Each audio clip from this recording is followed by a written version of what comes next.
now, pay close attention.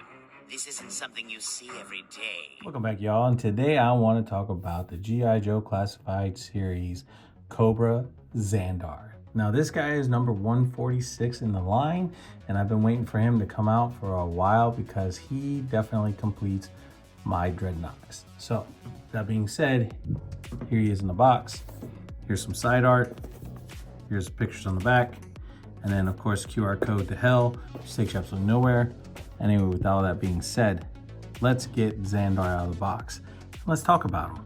All right, so now we have Zandar standing here, and I have to tell you, I've been waiting for this guy for a while, like I mentioned in the very beginning. Let me tell you something. It's been long awaited for the rest of the Dreadnoks to come out. Now, I understand there's Zartan's daughter, and who knows if they'll ever make her, and there's Monkey Wrench, who knows if they'll ever make him, or Thrasher, and who knows if they'll ever make him to really complete your Dreadnoks. But as far as the siblings, as far as Zartan, Zarana, and Zandar, finally he's here. Now, as everybody knows, Zartan is a master of disguise, just like his sister Zarana is. And Zandar is the guy who could be in a room and you would never know that he was there because that's just his ability. He just, like, nobody ever really realized he was there. So, one thing I will say is that I like what they did with this character here. He looks really, really good. There's just only one thing I think was missed opportunity on all of them was the fact of the skin color change. They did it back in the 80s. They could have done it now. I'm not talking about, you know, that ungodly Zartan that they did. That was a Hasbro exclusive that nobody could really get their hands on. Finally, people did get their hands on it, and it was astronomical. You have to pay for it third party. That's not what I'm talking about. It wasn't the cold that changed the color. It was the light. Sunlight, regular light, UV light, whatever the case is, changed the color on all three siblings back in the day.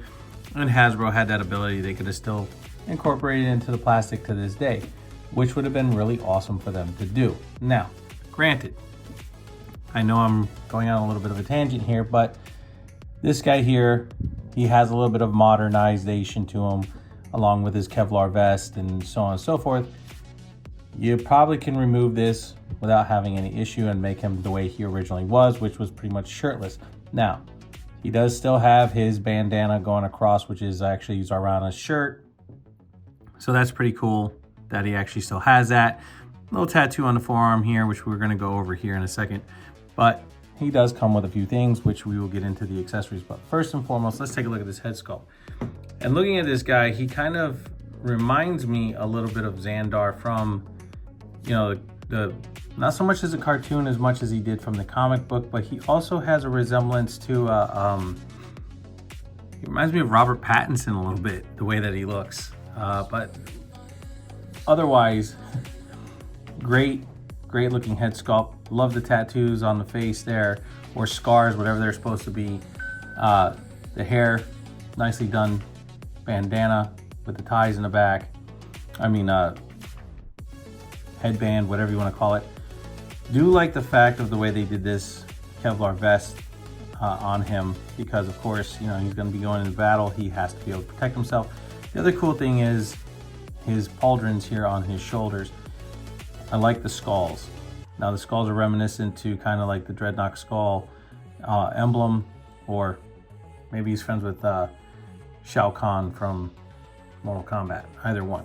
But it's cool that they have these gold skulls here, and then he's got a little bit of a chainmail underneath this pauldron here. And then moving down to his belt buckle, you actually have the actual skull from the Dreadnought emblem, which actually came, they actually showed this in the box of Zarana and Zartan. So that was cool. With him, they just put a Cobra symbol inside the back of the box. So that's about it. And then you have his chain, which this would have been cool if they would have made this kind of like, you know, just a little bit of a real gold chain that just kind of sat there, but that's cool. You have a sheath on the back. You have the arm guards here. And then of course you have the tattoo here, which says Dreadnoks on it. And then it has a skull with flames coming out of it. And I don't know if you guys can see that, sorry. I don't know if that's coming through good enough for you guys or not, but I think they did a good job with that. And then moving down to his pants, of course, just regular pants. You have his sheath here. And I think this sheath is for the one weapon that he comes with, which I'm gonna go over. And then of course you have the gold on the boots. And then of course you have some spikes at the tip of the boot, you know, for if he kicks somebody, he's gonna do some damage. They actually added a little bit of paint right here on the buckle. I got a little bit of a slop right here. Not a big deal. Again, paint on the buckle, which they don't normally do. So Hasbro has stepped it up and did it. That little bit of splotch there, big deal, makes his belt look, or I mean his boots look like they've been worn. And then of course you have the brown that's coming around for the knee pads here. So that's pretty cool to make it look like they go all the way around, that he slid them up on there. All right, so now with that being said, let's take a look at this guy's accessories that he comes with, because he comes with a couple of things. So we have his backpack here, and it's just gray. You know, little pouches on the side here with some arrows that are just pushed down in here.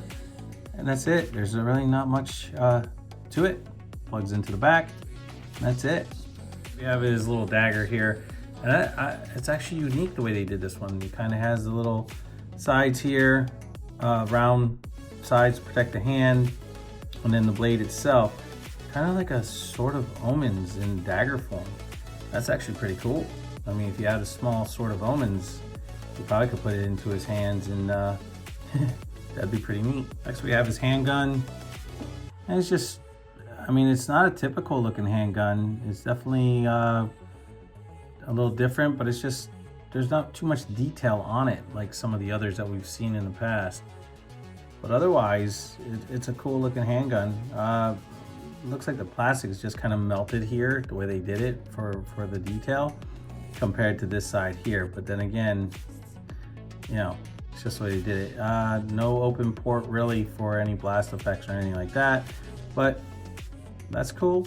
He's got his little handgun. And next we have an ice scraper.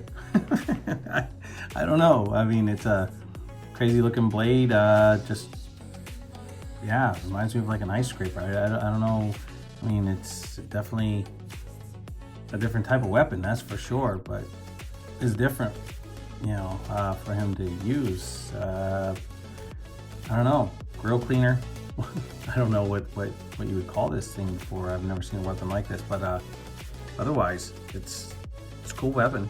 Next, we have his harpoon weapon. So yeah, modernized crossbow, I guess. Yeah, I don't know how you would say this, but I mean, harpoon weapon. Down here looks like it shoots out some kind of grenades. Great looking scope he has on here. I mean, that's a big scope for this weapon. So I guess if you're firing off some kind of arrow at somebody, you can do it from long distance. But nice. They colored the arrowhead at the broad head at the end of the arrow. They colored that in. It is a little bit of a soft plastic. This is neat, the way they put some of the detail in here on this right here. And then you have on top of the scope, you have this little spot here, which is probably like a laser. The way they added that in there, but yet you have the butt stock here with some detail, which looks like this would flip out and make it a little longer. Yeah, either way, it's just cool little gun. I don't remember, to be honest with you, if the original one came with this or not. All right, so here he is with all of his weapons on him. And as you can see, he can carry everything. So you have this long, murderous ice scraper thing here in his leg pouch. And then you have the harpoon gun, which he can hold on to. You have his sidearm, which is right here in his chest. And then on the back, you have his knife, which goes right here into the sheath. And then you have the backpack, which fits on him nicely. So yeah, he can hold everything, and they did a fabulous job with him. I mean, it's, you know, standard articulation when it comes to the G.I. Joe Classified. That's why I'm not going over the articulation. But otherwise, great looking figure. Now what I'm going to do is I'm going to remove this vest so you can see what it looks like without it. I'm going to do that off camera. So give me a minute. I'll be right back. Now, this is the Zandar. I remember as a kid having him in G.I. Joe, not with the Kevlar vest on, and I was able to get this off without cutting it. I did not cut this thing off whatsoever. Just give it a little heat up, and you'll have to pop off the head and take off one of the arms to get it up and over and then down, or You can leave both arms on, however you want to do it. But these pauldrons, they do get in the way a little bit, but besides that, hey, you can put it back on when you want, and you can take it off when you want. I just don't know why they just don't make it to where you can actually just remove it. You know, have a clip here, have a clip here. That way you could just take it off if you want it on there or not want it on there. But that's just my opinion on that one. And you can carry his backpack as well as everything else. So, I mean, or you just put the backpack on him. However you want to do it, it's up to you. But this is the Zandar I remember looking just like this without having this on there. Which, look, either way, you want this on there, you don't want it on there, that's your choice. But great figure, great addition to the line. Yeah, I mean, they knocked it out of the park. You know, you don't have to take it off if you don't want to. You can leave it on there if you want the vest on there. That's all I'm saying. But either way, whatever you choose to do is up to you. Me, I'm going to display him like this. Now, they'll probably come out with a retro carded one where he doesn't have the vest and, you know, he's just like this. But you know what? We'll see in the future. We'll see what it holds. Now let's see how he compares to a couple other figures in this line. This is how Zandar compares to Nemesis Enforcer. This is how Zandar compares to Road Pig. And here's how Zandar compares to the amazing Yamaguchi Revoltech Arkham Knights Batman. You can see how he compared to some other figures in some other lines, plus same figures in this line. This figure is a great addition, like I said before, and I'll say it again. We finally have Zandar to complete the siblings of Zartan. Now, if they're ever going to make his daughter, so be it. But anyway, now you have your full Dreadnoks as far as the original three with Buzzer, Ripper, and Torch. And you have the original three siblings, which is Zartan, Zarana, and Zandar. As far as the others, well, when they make them, they make them. Who knows when they will. But guys, this is my review on the G.I. Joe Classified Series Cobra Zandar. Should be Dreadnought Zandar. But anyway, you guys know what I mean. Hope you guys enjoyed this review. Please like, subscribe, share, leave a comment down below. Always hit the notification bell so you never miss out on anything new. And I'll catch you on the flippity flip.